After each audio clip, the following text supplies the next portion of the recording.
નમસ્કાર દર્શક મિત્રો, નવા વિડીયો સાથે આપ સૌનું હાર્દિક સ્વાગત છે. હું છું સોલંકી દર્શના.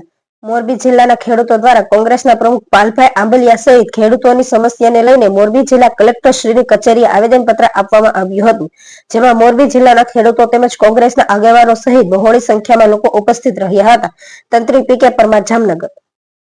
સુધી પહોંચે એવું આપણા માટે ઠીક છે.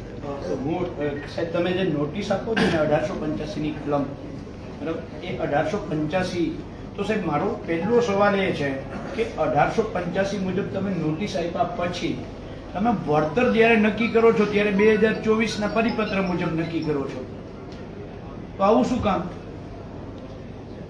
અને એ નોટિસમાં તમે નીચે લખો છો જે વળતર નક્કી કરી અને ખેડૂતને જે તમે આપો છો ઓલું કાગળ પહોંચ, એમાં લખો છો કે પ્રવર્તમાન કાયદાઓ અનુસાર આ વળતર તમને મળવા પાત્ર છે.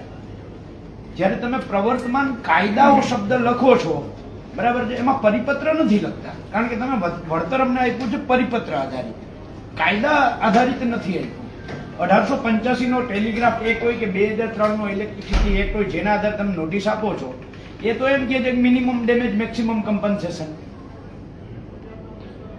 એમાં ક્યાંય કરતા ક્યાંય જંત્રી ભાવ કે વાણિજ્ય ભાવ છે જ નહીં, એમાં તો મિનિમમ ડેમેજ મેક્સિમમ કમ્પન્સેશન છે. ત્યારે સવાલ એ ઉભો થાય કે મિનિમમ ડેમેજ એટલે શું? તો ડેમેજ ની અંદર અમારી જે કિંમત ઘટે છે જમીનની, એ અમારું નુકસાન છે. આ નુકસાનનો એમાં સમાવેશ થવો જોઈએ. આ જ લાઈન અમારા ખેતરમાં 25 વર્ષ રહેવાની છે, એને હું કોઈ દિવસ બીની ખેતી નથી કરી શકવાનો. એની નીચે હું ઢાર્યું, એક ઢાર્યું, મકાન, બોર, કૂવો, ગોદામ નથી કરી શકવાનો. એની નીચે મારે નાળિયેરીનો બગીચો કરવો છે, હું નથી કરી શકવાનો. મારી જ જમીન છે, તેમ છતાંય 25 વર્ષ સુધી હું જે નથી કરી શકવાનો, એ મારું નુકસાન છે. એ મારું જે નુકસાન છે, એ નુકસાનનું 25 વર્ષનું નુકસાન કાઉન્ટ શું કામ નથી થતું? જો તમે 1885 ટેલિગ્રાફ એક્ટ, જેને તમે પ્રવર્તમાન કાયદો કયો છો, જેને તમે 2003 ઇલેક્ટ્રિસિટી એક્ટ, જેને પ્રવર્તમાન કાયદો કયો છો, તો એ પ્રવર્તમાન કાયદા મુજબ તો નુકસાન કાઉન્ટ કરવાનું છે મારું. મિનિમમ ડેમેજ શબ્દ છે, તો એ મિનિમમ ડેમેજ ને આ ક્યાંય કરતા ક્યાંય ગણતરીમાં તો લેતા નથી. નંબર 2 છે આ હમણાં જે લાલજીભાઈ વાત કરી, કંપનીઓ જે ધંધો કરે છે, મને ભારતના બંધારણે મિલકત ધારણ કરવાનો અધિકાર આપ્યો છે, અને એ મિલકત ધારણ કરવાનો અધિકાર એમ કહે છે કે માનનીય કલેક્ટર સાહેબને પોતાના ધંધા કરવા માટે પાલભાઈની જમીનનો ઉપયોગ કરવો હોય તો પાલભાઈની જમીન કાં તો વેચાતી લેવી પડે અથવા તો ભાડે લેવી પડે. આ મારા મિલકત ધારણ કરવાનો અધિકાર મને કહે છે. તો એવી જ રીતે કંપનીઓને જો સેવા કરવી હોય, હું આખા ગુજરાતના એક ખેડૂતને પૂછ્યા વગર બાહેધરી આપું છું. આખા ગુજરાતના જેટલા ખેડૂતના ખેતરમાં તાર નાખવો એટલા નાખી દો, થાંભલા ઉભા કરવા એટલા ઉભા કરી લો. એક ખેડૂત રૂપિયો નહીં માગે, પણ શરત એટલી કે જેટલી વીજ કંપનીઓ વીજળી પેદા કરે એ એક પણ રૂપિયો સરકાર પાસેથી કોઈ પાસેથી લેવાની મફત વીજળી આપશે. અમારે ખેડૂતોને અમારે સેવા જ કરવી, ચલો સહમત, અમારે સેવા જ કરવી છે. અમારે આ 25 વર્ષની અમે 50 વર્ષનું લેખિત આપી દઈએ. કંપની લેખિત આપે કે અમે 1 રૂપિયો લેશું નહીં, ના સરકાર પાસેથી, જનતાની તિજોરીમાંથી કે કોઈ પણ પાસેથી, અમે સંપૂર્ણ મફત વીજળી આપશું. અમારે રાષ્ટ્ર સેવાનું કામ કરવું છે, તો અમને ખેડૂતોને રાષ્ટ્ર સેવાનો કામ કરવાનો એવો મોકો આપવામાં આવે સાહેબ, બરાબર, જે આ કંપનીઓના ખિસ્સા ભરાય અને અમને અમારી છાતી ઉપર 25 વર્ષ થાંભલા ઉભા થાય, આવી રાષ્ટ્ર સેવા અમને નથી જોતી.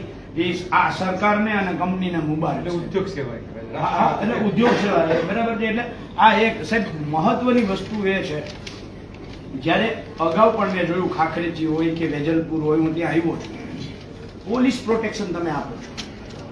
ખાખરેજીના જ પોલની વાત કરું, ત્યારે જે તે કલેક્ટર હતા ત્યારે વાત પણ મારે થઈ હતી. તમે સાહેબ એને 67 મીટરના આ કોરિડોરની મંજૂરી આપી છે. તમે એને મંજૂરી તો આ 67 મીટરના કોરિડોરની આપી છે, કારણ કે તમે જે વળતરનું લખ્યું છે એમાં લખ્યું છે કે 67 મીટરનો કોરિડોર. હવે આ 67 મીટરના કોરિડોરમાં આ થાંભલો ઉભો કરવા માટે આ કંપની અહીંયા તાણીઓ નાખે છે. અહીંયા તાણીઓ નાખવા માટે, બરાબર છે, એ ટ્રેક્ટર લઈ અને તાણીઓ ખેંચીને જાય, તાર ખેંચીને. તો અહીંયા તાણીઓ નાખો, આ તો તમારા હુકમબારની જગ્યા છે, તો કંપની અમારી પાસેથી વપરાશી હક તરીકે જગ્યા કેમ નથી લેતી? અને તમે પોલીસને સૂચના આપો કે કે આ 67 મીટરની બહાર 1 ફૂટ જો કંપની ઉપયોગ કરે તો ત્યાં ખેડૂતને પોલીસ પ્રોટેક્શન આપવું, કારણ કે આ તો અનધિકૃત પ્રવેશ છે, તમારા હુકમ બહાર પ્રવેશ છે. જ્યાં તમારા હુકમ બહાર પ્રવેશ કરે છે ત્યાં એને ખેડૂતને પોલીસ પ્રોટેક્શન મળવું જોઈએ. નંબર 3, સાહેબ અહીંયાથી આ હાઈવે છે, આ હાઈવે થી એને અહીંયા વાહન લઈ આવવું છે એ તમારા 67 મીટરના કોરિડોરમાં. આ જે વચ્ચેનો માર્ગ છે આ અમારા ભાઈ વિભાગનો છે. આ માર્ગ આજે અમારા હાથબારમાં બોલે છે. આમાં સરકારનો ક્યાંય જાહેર માર્ગ નથી. તો અહીંયા મારા કાકાનો દીકરો છે, અહીંયા આદાનો દીકરો છે, અહીંયા ભાઈનું ખેતર છે. આ ખેતરનો કંપનીએ ઉપયોગ કરવો હોય તો અમારી પાસેથી વપરાશી હક લેવો પડે. એના સિવાય કંપની અહીંયા આવી શકે નહીં મારા ખેતર સુધી. જ્યાં તમે હુકમ કર્યો છે ત્યાં એનું વાહન લઈને આવવું હોય તો વપરાશી હક આપવો પડે. જો આ ન કરે તો પોલીસ અહીંયા શું કામ કંપનીને પ્રોટેક્શન આપે છે? આ ખેતરનો હુકમ છે તમારો? નથી. તમારો હુકમ નથી તો પોલીસ અહીંયા પ્રોટેક્શન આપે છે. તેણે પૈસા લીધા છે કે પોલીસને કાયદાની ખબર નથી? બેમાંથી એક જ કારણ હોય. જો પૈસા લીધા હોય તો એઝ એ કલેક્ટર તમારે કાર્યવાહી કરવી જોઈએ, અને જો કાયદાની ખબર ના હોય તો એમને કયો અભ્યાસ કરે? પૂરી માહિતી જાણ્યા વગર સાહેબ ખેડૂત છીએ, અભણ છીએ, તમે બધા તો નોકરી કરો છો અને આ કાયદાઓ ભણવા માટે તો તમને અમે પગાર દઈએ છીએ. તો ઈ કાયદાઓનો તમે કેમ સાહેબ અહીંયા ક્યાંય કરતા ક્યાંય અમલ નથી કરતા? અહીંયા આ વપરાશી હક માર્ગનો હોય કે તાણીઓ ખોડવાનો હોય, આ તો ખેડૂતનો અબાધિત અધિકાર છે. એમાં જ્યારે કંપની પ્રવેશ કરે ત્યારે કાયદો એમ કહે છે કે અનધિકૃત પ્રવેશ છે. અને અનધિકૃત પ્રવેશ સામે પોલીસનું પહેલું કામ બને છે કે ત્યાં ખેડૂતને રક્ષણ આપે. સુઓ મોટો પણ ખેડૂત અરજી ના કરે તો પણ સુઓ મોટો પોલીસે ત્યાં રક્ષણ આપવાની ડાયરેક્ટ એની પ્રક્રિયા બદલી જાય.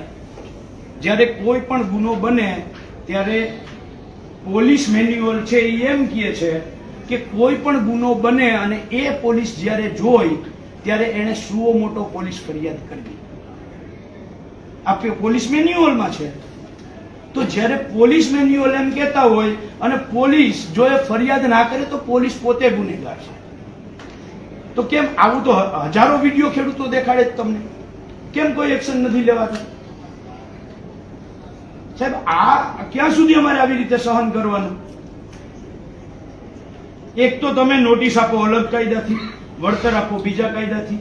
એક કલેક્ટર આપે જંત્રી ભાવે અને બીજો કલેક્ટર આપે માર્કેટ ભાવે.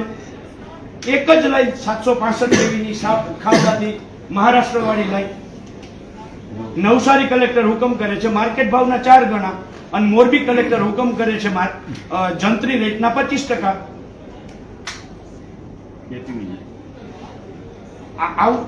આવું એક જ રાજ્યમાં એક જ લાઈનમાં એક જ સરખો વીજ પ્રવાહમાં એક જ સરખી જગ્યા રોકતી વીજ લાઈનમાં ખેડૂતે તાલુકે જિલ્લે વળતર અલગ અલગ. પહેલી સાહેબ અમારી માંગ એ છે કે આ અત્યારે જે લાઈન નીકળી છે રિલાયન્સની આનાથી માળિયાથી લાલપુર, સાહેબ આ લાઈનનો હું તમને રૂટ મેપ બતાવું. એના રૂટ મેપો જે એને તૈયાર કરવાના હોય એને 3 પ્રપોઝલ મેપ આપવાના હોય અને એમાં સૌથી ઓછી જમીન ફળદ્રુપ જમીનનો એમાં ઉપયોગ થાય એ જોવાનું હોય.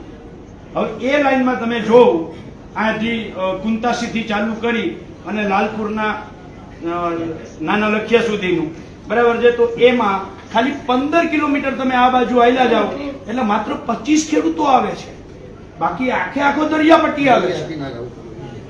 આખી લાઈન દરિયાપટ્ટી ઉપર હોઈ જાય એમ છે. ખેડૂતો આવે એમ જ નથી તો ફળદ્રુપ જમીન શું કામ બગાડે છે કંપની? એને 15 થાંભલા ઓછા આવે એના માટે, એના 15 થાંભલાઓ ઓછા આવે એના માટે અમારા 500 ખેડૂતોના ખેતરને પથારી ફેરવી નાખવાની. શું કામ આ રૂટ ના બદલે? આ રૂટ તો બદલી શકે એમ છે એકદમ. આથી આ લાઈન નીકળે છે હળવદથી જે લાલપુર જાય છે સાહેબ, એ લાઈનમાં એને જે લાયસન્સની પ્રક્રિયામાં આપની ઉપસ્થિતિમાં એને પબ્લિક હિયરિંગ કરવું પડે, એને કર્યું જ નથી. તમે ક્યાંય ગયા છો અદાણીના પબ્લિક હિયરિંગમાં? લાયસન્સ લેતા પહેલા. હા, લાયસન્સ લેવા માટેની પ્રક્રિયા કહું છું. લાયસન્સ આ લાઈન પસાર કરવા માટેની લાયસન્સ લેવાની પ્રક્રિયામાં એને પબ્લિક હિયરિંગ કરવું પડે. તમારા મામલતદાર, તમારા પ્રાંત કે આપ ખુદ, બરાબર છે, આપના કલેક્ટરમાંથી કોઈ પણ એક પણ પબ્લિક હિયરિંગ આટલી લાઈનો નીકળી એમાં થયું છે? તો સાહેબ આ કાયદાનો ભંગ છે. તો કંપની કાયદાનો ભંગ કરે તો એને સંપૂર્ણ છૂટ, અને અમે ખેડૂતો અમારા છાતી ઉપર થાંભલો ખોડતો હોય અને નાનો મોટો આડો અવડો શબ્દ બોલાઈ જાય તો ડાયરેક્ટ ઉપાડીને પોલીસને ગાડીમાં નાખી દઈએ. એટલે કાયદો એનો અર્થ એવો કે ખેડૂતો માટે છે જ નહીં, માત્ર કંપનીઓ માટે જ છે સાહેબ. તો આ જે છે સાહેબ, આમાંથી અમે તમને વિનંતી કરવા આવ્યા છીએ. અત્યારે જેટલા ખેડૂતોને આજે તમે નોટિસ આપીને બોલાવ્યા છે, અમારી બધાય વતી પહેલી આજની વાત એ છે કે એમને સૌથી પહેલા તો એને મુદત આપી દેવામાં આવે 20 દિવસની, 2-5 દિવસની નહીં, બરાબર છે. ઓછામાં ઓછી 20 દિવસની એમને મુદત આપો, જેથી કરીને અમે ક્યાંક થોડુંક વકીલ, થોડુંક લીગલી બધું જ ભેગું કરી અને સાથે તૈયારી સાથે અમે પાછા આવી શકીએ. એટલે તો પહેલા અમને ઓછામાં ઓછી આજે જેટલા ગામોને નોટિસ આપી છે એટલા ગામોને અમને 20 દિવસની મુદત આપવામાં આવે. બધાય ગામ વતી અમે તમને વિનંતી કરવા આવ્યા છીએ. અને આ મુદતની જ વિનંતી નહીં, આવનારા દિવસોમાં કંપનીએ ક્યાં ક્યાં લોનો ભંગ કર્યો છે સાહેબ. તમારી પાસે જો નિષ્ણાંત માણસો ના હોય તો હું જયેશભાઈને કહું 2 દિવસ અહીંયા આવી જાય અને નિયમોની તમારા એક માણસને આપો, એની હારે ચર્ચા કરી અને લખાવી દે કંપનીએ આટલા નિયમોનો ભંગ કર્યો છે. કહેતા હોય તો હું 2 દિવસ આપીશ, પણ હું માનું છું સરકાર પાસે નિષ્ણાંત માણસો તો હશે.